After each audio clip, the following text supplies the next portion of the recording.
கட்டிக்கிட்டேன் உன்னை பார்த்துதான் மாமா, உன்னை பார்த்துதான்.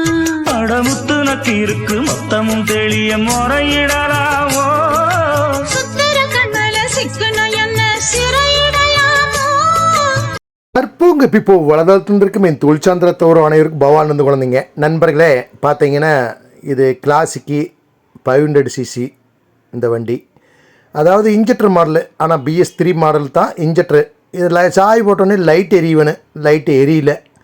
வர இந்த வண்டி வந்து ரன்னிங்கில் வர ஆஃப் ஆயிடுச்சின்னு சொன்னார். அது பார்த்தா புதுசாக வாங்கியிருப்பார் அடுது, ஒரு வாரமாக ஓட்டிகிட்டு இருப்பார் அடுது. இப்போ வந்து வேறு ஒரு மெக்கானிக்கிட்ட போட்டுக்கிறாங்க, பீஸ் போயிருக்குதுன்னு அவர் ஒரு 4-5 பீஸ் மாற்றி பார்த்துக்கிறாங்க. நாம் வந்து அந்த 4-5 பீஸு புதுசு வாங்கி ஒவ்வொன்றா சொறி பீஸ் எதில் போச்சு அப்படி இப்படின்னு செக்அப் பண்ணுறதுக்கெல்லாம் நாம் வந்து பல்ப்பு, அதாவது நாம் யூஸ் பண்ணுற 35 பல்ப்பு எடுத்து 3 பின் இருக்கிற பல்பில் வந்து 2 பின்னை சொருவி, அதாவது டிம் பிரைட்டுக்கு லைன் மட்டும் 2 லைன் எடுத்து நாம் கனெக்ட் பண்ணிட்டோம். ஏன்னு கேட்டிங்கன்னா இது சின்ன பல்ப்பை போட்டோம்னா சில நேரத்தில் கண்டுபிடிக்க முடியாது. அதனால் ஹெவி பல்ப்பு போட்டோம்னா ஈஸியாக கண்டுபிடிச்சிடலாம். இப்போ சாவி ஆன் பண்ணோடனே இந்த பல்ப்பு பிரகாசமாக எரியுது, பேட்டரியில் இருக்கிற வோல்ட்டை அப்படியே பல்ப்பு தருது. இது வந்து எங்கே கம்ப்ளைண்ட்டுன்னு நாம் ஒவ்வொரு கப்ளராக கழட்டி பார்த்தோம். அதாவது பேக் ஆங்கிள் சென்சாரோட லைனை கழட்டி பார்த்தோம், அதுவும் கப்ளரில் ஷார்ட் இல்லை. பம்பு கப்ளர் கழட்டி பார்த்தோம், இன்ஜெக்டர் கப்ளர் கழட்டி பார்த்தோம், அப்புறம் மேப் சென்சாரோட கப்ளர் கழட்டி பார்த்தோம், EOD சென்சார் கப்ளர் கழட்டி பார்த்தோம். அப்படி இருந்து இது வந்து லைனு வந்து பல்ப்பு வந்து பிரகாசமாக எரிகிறது, கட்டாவில். அப்புறம் பவர் காயில், அதாவது ஒரே பவர் காயிலில் டூ ஸ்பார்க் இன்ஜின் லைனுக்கு போகிற மாதிரி 2 ப்ளக் ஒயரு அதுலேயே வருது. அப்புறம் மேலே நம்ம மால் ஃபங்க்ஷன் கோடுக்கு போகிற லைனு கப்ளரையும் கழட்டி பார்த்தோம், அப்போவுமே இந்த லைட்டு வந்து டிம் ஆகலை. அப்புறம் கடைசியாக நம்ம ரிலே செக்அப் பண்ணோம். ரிலே சாவி ஆன் பண்ணோன்னே மெயின் ரிலே ஒர்க் ஆகுது, ECUக்கு லைன் போகுது. ஆனால் இன்னொரு ரிலே மெயின் ரிலே, அதாவது பம்புக்கு போகிற ரிலே, இன்ஜெக்டருக்கு போகிற ரிலே எல்லாம் பார்த்திங்கன்னா அதுலேருந்து எர்த்து கிடைக்கணும், அந்த ECUலேருந்து எர்த்து கிடைக்கணும். அப்போ தான் அந்த ரிலே ஒர்க் ஆகும். ஒர்க் ஆனால் தான் உங்களுக்கு வந்து பம்புக்கு லைன் போகும், காயிலுக்கு லைன் போகும். இப்போ வந்து இது வந்து எது எல்லாமே கழட்டி விட்டு பார்த்தாலுமே இந்த லைனு கட்டாவில் பிரகாசமாக எரிஞ்சிட்ருக்குன்னு நம்ம ECU பிடுங்குறோம். ECU பிடுங்கினோடனே லைன் கட்டாகுதான்னு நம்ம செக்அப் பண்ணுறோம். பார்த்தீங்கன்னா ECU பிடுங்கினோடனே இப்போ கட் ஆயிடுச்சு. அப்போ வந்து ECUவில் தான் ஏதோ ஷார்ட் சர்க்யூட் ஆயிடுச்சு. இந்த ECU மூலிமா நம்மளுக்கு கிடைக்க வேண்டிய எர்த்து வந்து எதுலேயும் கிடைக்கல. அதாவது ரிலேவுக்கு எர்த்து கிடைச்சா தான் ரிலே ஆன் ஆகும், ரிலே ஆன் ஆனால் தான் பியூர் பம்புக்கு லைன் வரும், அப்புறம் இன்ஜெக்டருக்கு லைன் போகும், அப்புறமேக்காது பேக் ஆங்கிள் சென்சாருக்கு லைன் போகும், அப்புறம் பவர் காயிலுக்கு லைன் போகும். இதெல்லாம் வந்து அந்த ரிலே ஆன் பண்ணால் தான் மெயின் லைன் போகும்.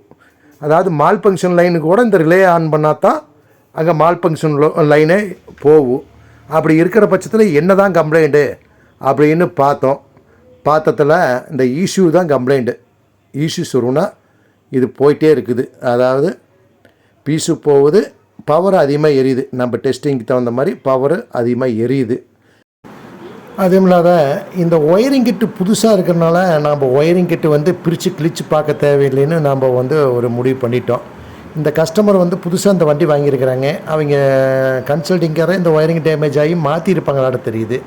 அதனால் ஒயரிங்கில் நம்ம கிழிச்சு பார்க்கறக்கூடிய வாய்ப்பு இல்லை. எதுக்கு நம்ம இதை செக்அப் பண்ணி பார்த்துட்டு இதுக்கு வந்து வேறு ECU எடுத்து போட்டு பார்த்துட்டு முடிவு பண்ணிக்கலாம் அப்படிங்கிற மாதிரி ஒரு டெஸ்டிங் பண்ணிட்டு இருக்கிறோம்.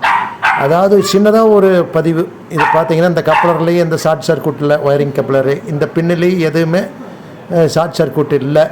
இப்போ பார்த்தீங்கன்னா வேறு 500 வந்திருக்குது. இப்போ நாம் வந்து இந்த ECU வந்து நாம் கழட்டுக்கிறோம். இது 2 ஸ்பார்க் இன்ஜின் தான், இந்த வண்டியுமே 2 ஸ்பார்க் இன்ஜின் தான். இப்போ வந்து இந்த ECU எல்லாமே 2 ஸ்பார்க் இன்ஜினுக்கு வந்து கரெக்டாக தான் இருக்குது.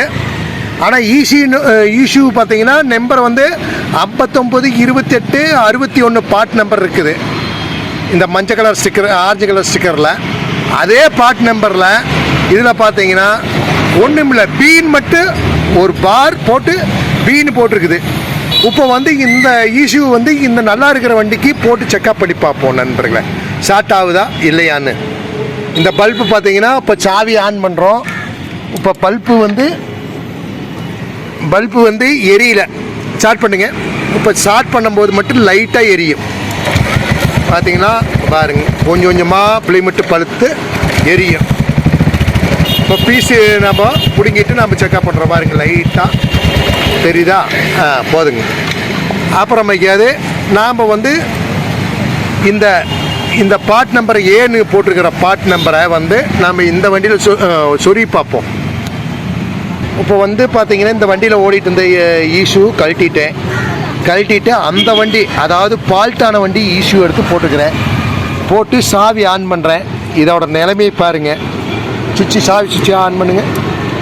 எப்படிங்க பளிச்சுன்னு எரியுது, அதாவது பெயிலிருது. இது வந்து ஸ்டார்ட் பண்ணாலும் கரண்ட் வர மாட்டேங்குது. எதுவும் ஒர்க் ஆகலை. நம்ம டெஸ்ட் பண்ணிட்டோம். இந்த ஃபால்ட்டான இஷ்யூ வந்து இதை அப்படியே இதை கழட்டுங்க, இதை போடுங்க உங்களுது.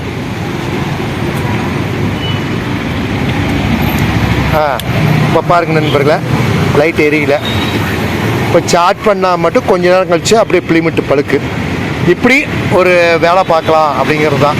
ஆனால் இந்த ஒரு பார்ட் நம்பர் மாறிச்சுனா கூட இந்த வண்டிகளுக்கு மேட்ச் ஆகிறது இல்லைன்னு இதில் மூலிமா நான் தெரிஞ்சுக்கிட்டேன். நீங்களும் தெரிஞ்சுக்கிங்க அப்படிங்கிறது தான் இந்த இது. தெரிஞ்சவங்களுக்கு ஓகே, தெரியாதவங்களுக்கு ஒரு சின்னதாக ஒரு தகவல். நன்றி, வணக்கம். பவானிலிருந்து குழந்தை.